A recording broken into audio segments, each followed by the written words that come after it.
Assalamualaikum warahmatullahi wabarakatuh. Perkenalkan, nama saya Wisnu Ramadhan Setiawan dan ini adalah review dari pertemuan bab 3 dari kelompok 12. Jadi di sini kita mendapatkan tugas ilmu ukur tanah yaitu berupa tag video yang mereview penjelasan dari pertemuan awal sampai pertemuan terakhir. Dan di sini kita kelompok 12 memilih untuk pertemuan yang membahas bab 3. Yang pertama yaitu di bab 3 ada topic of discussion. Di bab 3 ini pembahasannya yaitu pengukuran jarak. Yang sebelumnya ada pengenalan alat ukur. Yang kemudian sebelumnya lagi pekerjaan survei yang ada di ilmu ukur tanah. Lalu yang di bab keempat ada pengukuran tinggi dan beda tinggi. Dan selanjutnya bab kelima di ilmu ukur tanah ada pengukuran sudut, sistem koordinat di dalam ilmu ukur tanah. Yang ke bab 6 yaitu pengikatan ke muka dan ke belakang.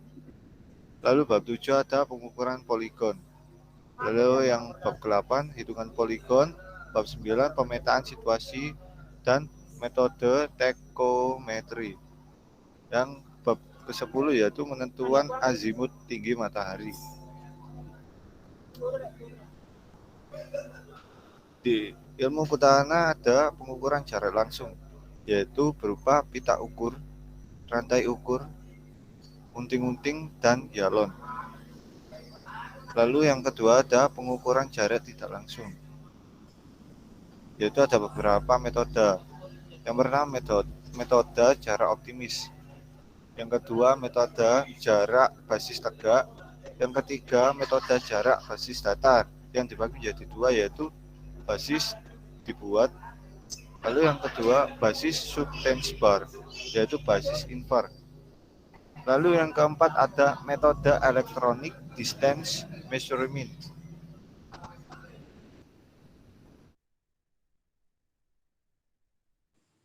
Pengukuran jarak langsung. Pengukuran cara langsung dapat dilakukan dengan jenis peralatan pita ukur atau rantai ukur. Bila jarak yang diukur tidak panjang, sehingga kemungkinan untuk sekali pengukuran, maka pengukuran dapat dilakukan sebagai berikut. Pita ukur atau rantai ukur dan galon.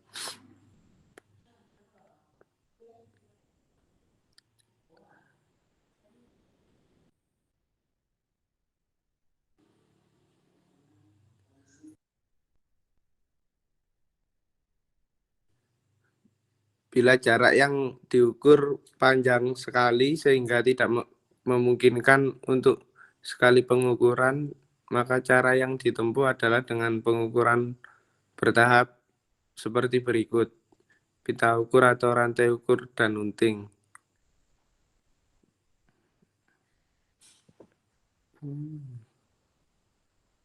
Kesalahan-kesalahan pengukuran jarak dengan pita ukur atau rantai ukur. Kesalahan pada pengukuran jarak dapat dibagi dalam kesalahan teratur dan kesalahan tidak teratur yang bersumber dari surveyor atau manusia, alat ukur, pita ukur atau rantai ukur, alam, temperatur udara. Yang termasuk kesalahan yang teratur, kesalahan panjang alat ukur yang digunakan, kesalahan pada waktu mendatarkan alat ukur, kesalahan karena perubahan tegangan yang diberikan pada alat ukur, kesalahan melengkungnya alat ukur, kesalahan menempatkan alat ukur, kesalahan karena perubahan temperatur.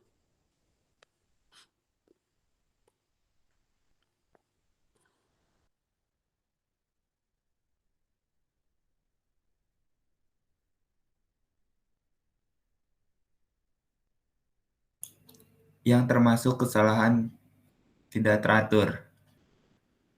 Kesalahan tidak tepatnya menghimpitkan kedua ujung alat ukur, kesalahan pembacaan skala alat ukur, kesalahan mencatat data ukuran. Ketelitian pengukuran jarak. Ketelitian pengukuran jarak dengan pita ukur atau rantai ukur tergantung dari beberapa faktor antara lain: 1. Kecermatan surveyor. 2. Alat ukur tidak digunakan, bahan atau skala terkecil.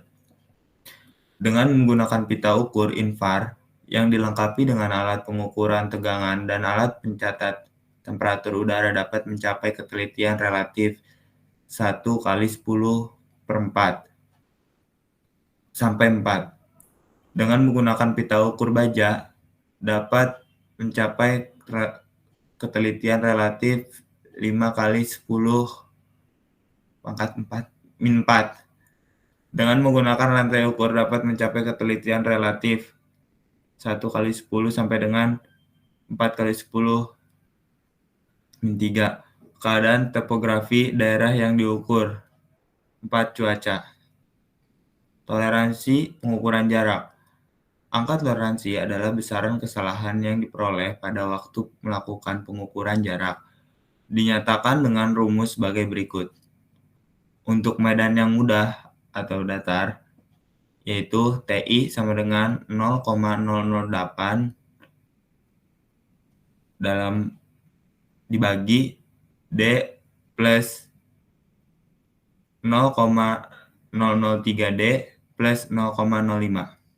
Untuk medan yang agak sukar atau lereng, yaitu TI sama dengan 0,010 per bagi D plus 0,004D plus 0,05. Untuk medan yang sangat sukar atau curam, yaitu TI 0,012 dalam kurung berbagi D plus 0,005D plus 0,05, di mana TI toleransi kesalahan yang diperolehkan, D jarak yang diukur menggunakan meteran.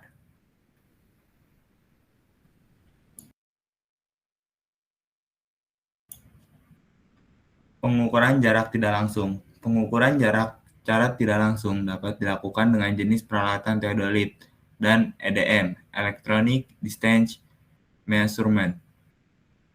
Peralatan teodolit. Yang pertama, metode jarak optis.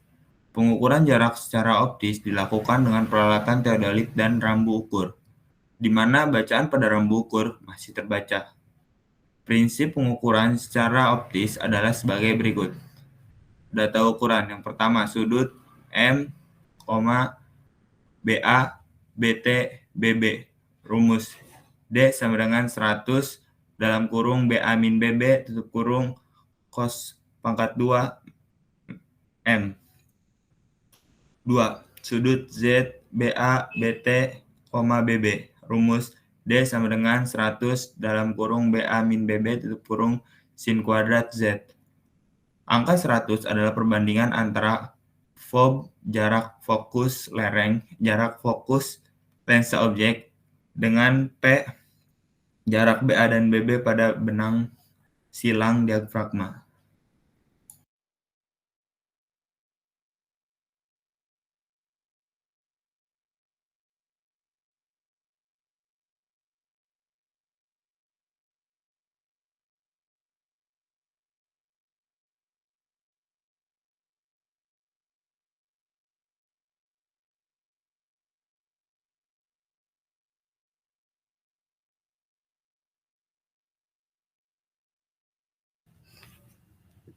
Perhatikan gambar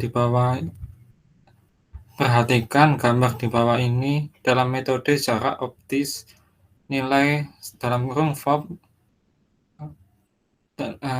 dalam miring P dalam kurung sama dengan 100.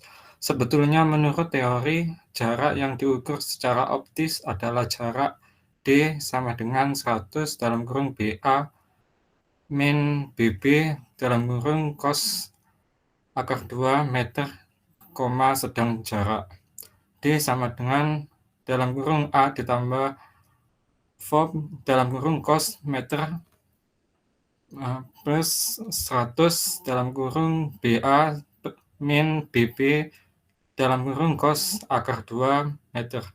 Karena dalam kurung A plus Fob dalam kurung cos meter kecil sekali dapat diabaikan, sehingga D sama dengan 100 dalam kurung BA min BB dalam kurung cos akar 2 meter, atau D dalam kurung D sama dengan 100 dalam kurung BA min BB dalam kurung sin akar 2C. Next. Yang kedua, metode jarak basis tegak.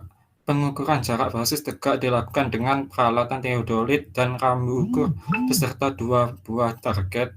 Kegunaan dari 2 target tersebut adalah untuk menentukan nilai basisnya, karena pada pengukuran jarak ini bacaan rambu ukur tidak terbaca, sehingga yang dibidik adalah target-targetnya.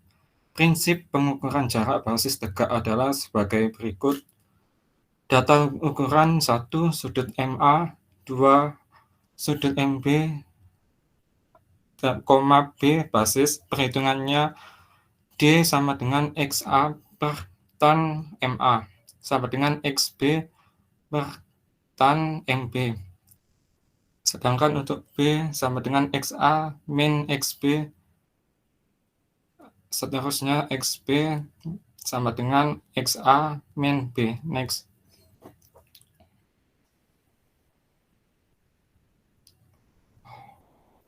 Persamaan 2 substitusikan ke persamaan 1 akan diperoleh XA per tan MA sama dengan XB min B per tan MB.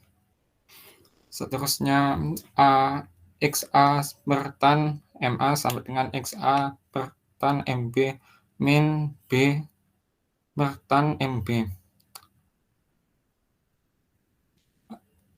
Selanjutnya XA per tan MA min XA per tan MB sama dengan min B per tan MB. Sehingga hasilnya XA dikali tan MB min XA dikali tan MA per tan MA dikali tan MB sama dengan min B per tan MB.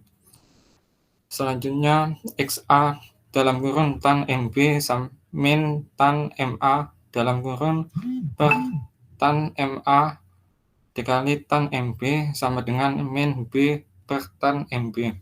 Jadi hasilnya XA sama dengan min B dalam kurung tan MA dikali tan MB dalam kurung per tan MB dalam kurung tan MB min tan MA dalam kurung, maka D sama dengan XA per tan MA.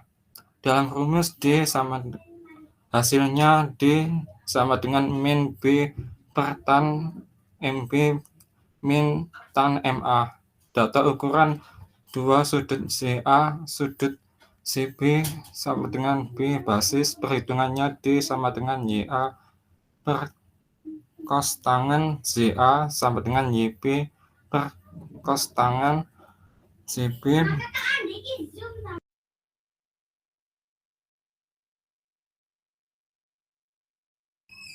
B sama dengan YA min YB sama dengan YA sama dengan YB plus B. Persamaan 2 substitusikan ke persamaan 1 akan diperoleh. Oke, sebelumnya bisa balik ke slide sebelumnya yang ada gambarnya.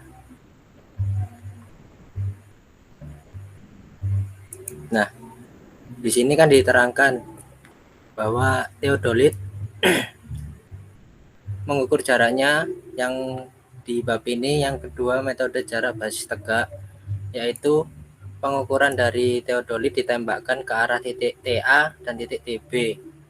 Nah, itu sudut untuk derajatnya atau pengukurannya dari sudut MA dan MB tadi sudah dibacakan oleh Mas Andi. Itu merupakan sudut dari titik horizontal ke titik atas TA dan TB. Dan yang selanjutnya yaitu rumus substitusi dari ZA dan ZB, yaitu rumus dari vertikal teodolit mengarah ke arah tembakan titik TA dan TB. Dan data pengukurannya tersebut menghasilkan, bisa di slide selanjutnya. Selanjutnya lagi.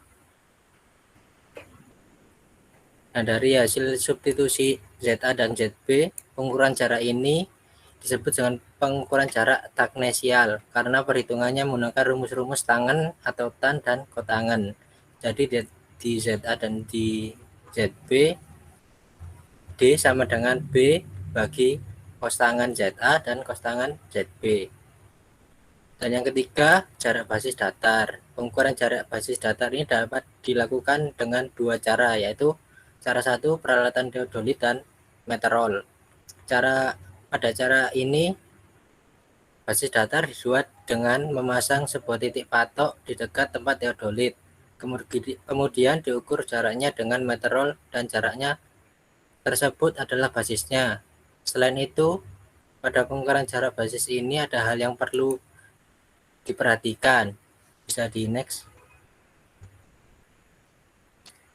Hal yang perlu diperhatikan dari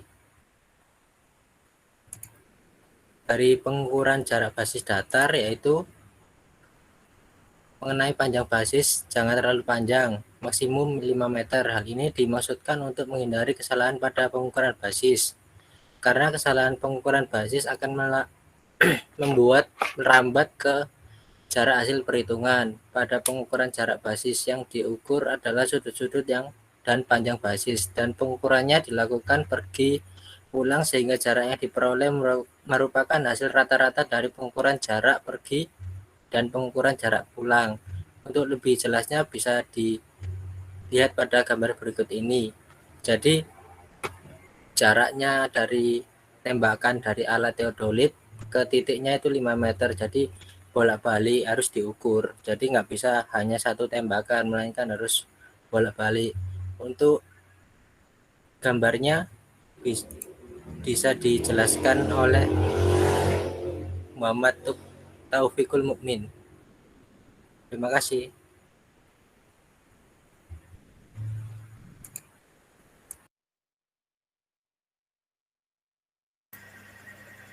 Ya, jadi pada gambar ini perhitungannya yaitu pengukuran pergi, data ukurannya DAC basis alfa 1 dan beta 1. Rumusnya DAB per sin beta 1 sama dengan DAC per sin Y1. Terus pengukuran pulangnya yaitu data ukuran DBD basis alfa 2 beta 2.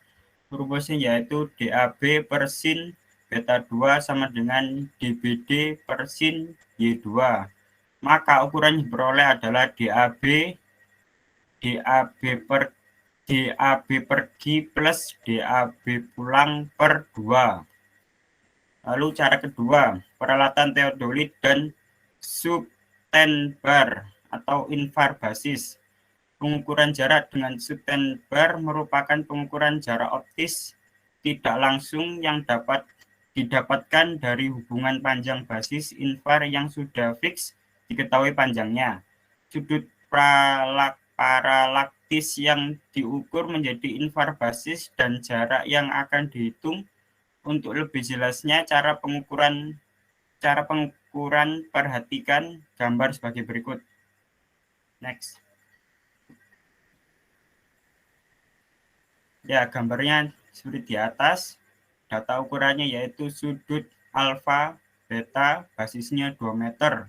Rumusnya DAB sama dengan 1/2 B kotan 1/2 alfa sama dengan 1/2 kali 2 kotan 1/2 alfa sama dengan kotan 1/2 alfa, di mana alfa itu sudut praktis. Peralatan elektronik Distance Measurement atau disingkat EDM. Pada pengukuran jarak elektrod ini menggunakan prinsip perambatan gelombang elektromagnetis. Hal ini disebabkan karena sifat dari rambatan gelombang elektromagnetis yang melalui udara atau materi lain memancarkan sejumlah energi. Dengan mengetahui berapa besar jumlah energi yang dipancarkan dengan dideteksi oleh suatu alat tertentu, dapatlah diketahui berapa jarak yang ditempuh oleh gelombang elektromagnetik tersebut. Next.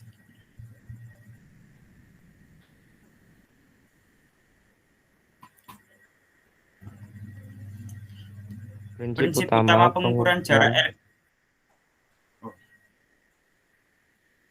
Prinsip utama pengukuran jarak elektromagnetis. Untuk mendapatkan jarak yang diukur adalah perbedaan fase antara sinyal utama dan sinyal data, di mana sinyal utama adalah sinyal langsung dari pembangkit sinyal modulasi ke pembanding fase. Sedangkan sinyal data adalah sinyal yang dipancarkan oleh pemancar unit utama setelah dimodulisasikan pada sinyal pembawa, kemudian diterima dan dipantulkan kembali oleh unit pembawa atau reflektor berupa prisma ke arah unit utama dan kemudian dimasukkan ke pembanding fase. Pada pengukuran jarak dengan gelombang elektromagnetis terdiri dari dua alat,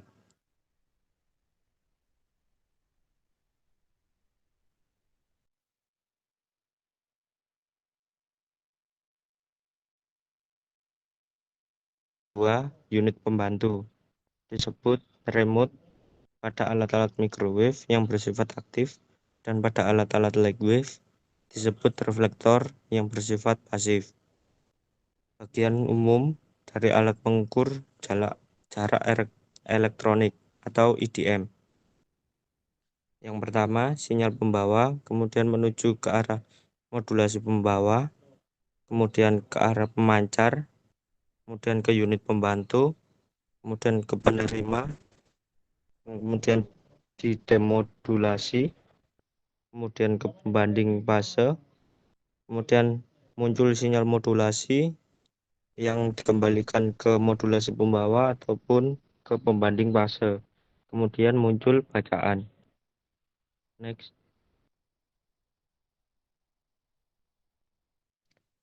Pengukuran jarak dengan EDM bisa dilakukan dengan 3 sistem.